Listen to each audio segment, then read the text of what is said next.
friends, it's Gwen. Welcome back to my channel. Today I'm going to do a little bit of a casual sit down, talk to you about a poetry collection that I recently read. Well, actually it's the only thing I've read so far this month, which is a little disheartening because I really didn't love this. I only gave it 2 stars, but I'm going to let my cat into the room, otherwise he's going to scratch at the door. And I have my coffee right over here, so this may be a little bit rambly. Who knows? Just kidding. Apparently my cat hates me. Like I said, I have my coffee that my husband just made. So happy he makes the coffee because he makes it just right. Yum.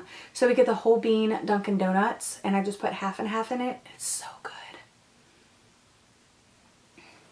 good. Okay, now that I've had a sip of that, like I said, this is going to be a little not really a formula review because I'm not feeling well. And here comes my cat after all.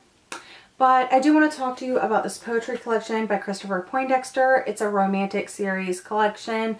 I really didn't find it very romantic. And I think one of the reasons why is because it was written by a guy. And I think, you know, it's very well known that women and men have very different outlooks on romance and love. I think for that reason, maybe that's why I didn't really connect with this poetry collection. So I definitely am recommending it to the guys that are looking for some poetry because I think they'll be able to understand the symbolism and just the word choices a little bit more. All of the poems in here were written by Christopher Poindexter, except for there was one poem that he did do a collaboration on. So there was one poem that, I don't even know if I marked it or not. Yes, on page 21, it's by Christopher Poindexter and Lee Janelle or something like that. I didn't really care for the poem, so, but anyway, his are a little bit, he has a few short ones in here, but they're mostly like about a page worth. And this does include black and white photography. One of the reasons why I rated this so low was because I didn't really get it. You know, I didn't understand the symbolism. But another reason is because I love when poetry books include photography. But if you're going to include photography, please be related in some way. It's almost like you're judging the photography as well as the poems at that point. And since they don't match, they don't make any sense, then I take off points for that. I did love the photography, but the photography as a whole was not cohesive. I felt that the poetry was cohesive, but I didn't feel like the photography was cohesive. So you have this really kind of rustic photography.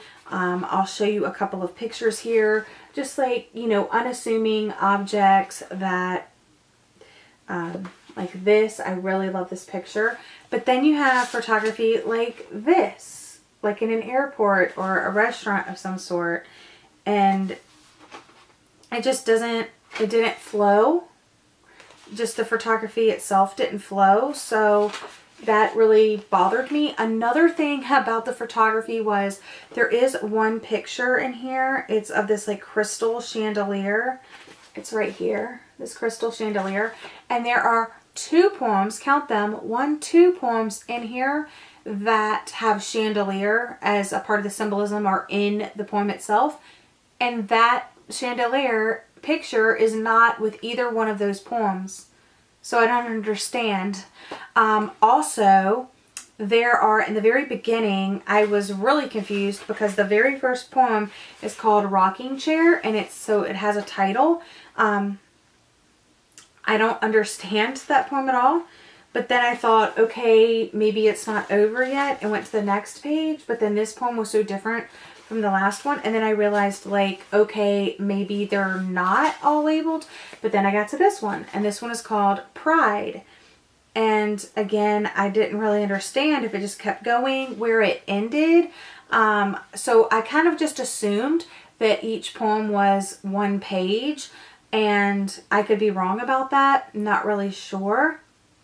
Another thing is that sometimes, like this one, for example, it starts on page 60 and, you know, it's like lowercase, but then as you turn the page, I'm in uppercase, but then as you turn the page, the word here is lowercase. So I don't know if those poems go together or not. I felt like it was all over the place, and I really couldn't tell if it was one cohesive poem or if it was different ones. Like that, I should be able to tell that, I think. So for the majority of this book, I was completely uninspired. The symbolism didn't make sense to me.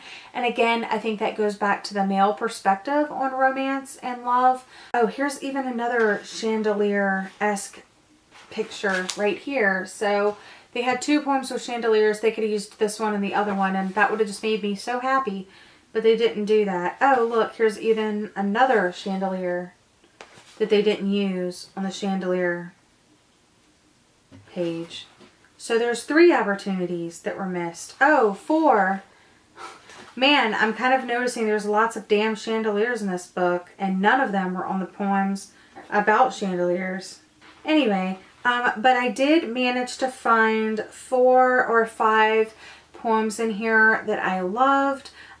This particular one I want to share with you is on page 39, and here's the photography that goes with it. Like I said, this is probably one of my favorite pictures in the entire collection, but the poem, it seems to be untitled. It says, "My sweet and only, I want to cover you in whichever way you desire to be covered, with orchids and emeralds and intimacy like wind kissing the pockets of earth.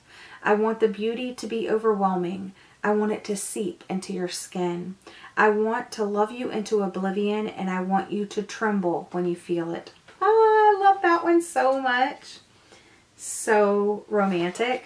It has like the flowers and the jewels and just love and the touching. I just love that one. Let's see, I'll pick another one. Oh yeah, I really liked this one as well. And again, I will show you the photography that went with it, or that was, you know, on the page opposite. So it's this like door. And this is a short, you know, 1 stanza poem. It says, "Not only did I love her, but I could tell the universe loved her too. More than others, she was different after all. I would be a fool not to notice the way the sunshine played with her hair." So I really liked that one as well. But as you can see, the photography has like absolutely nothing to do with it. Yeah, so the poetry, although it was cohesive, the photography did not look like a good collection to put all together in the same poetry book. So it didn't flow for that reason. The photography did not match up with the poems, and there was a vast different photography style, more rustic and then more modern, and it just didn't mix. But like I said, maybe this is for a male reader, and I wasn't supposed to get any of this, but I did like a few. So like I said, I gave it 2 stars. But that is my review of Lavender, a romantic series by Christopher Poindexter. I don't think I will be reaching for his work any time in the near future. But there's tons of other poets out there that I can check out. I'm really loving when you guys give me recommendations, or you let me know what you thought about a poetry collection if you have read it. So keep the recommendations coming. I do have an Amazon wish list specifically for poetry, and anytime anybody recommends me poetry, I add it to that wish list, and you know, as I can, I'll pick them up. But yeah, that's all for today's video. I hope you've enjoyed my rambly thoughts about this collection, and I'll see you again in my next video. Bye!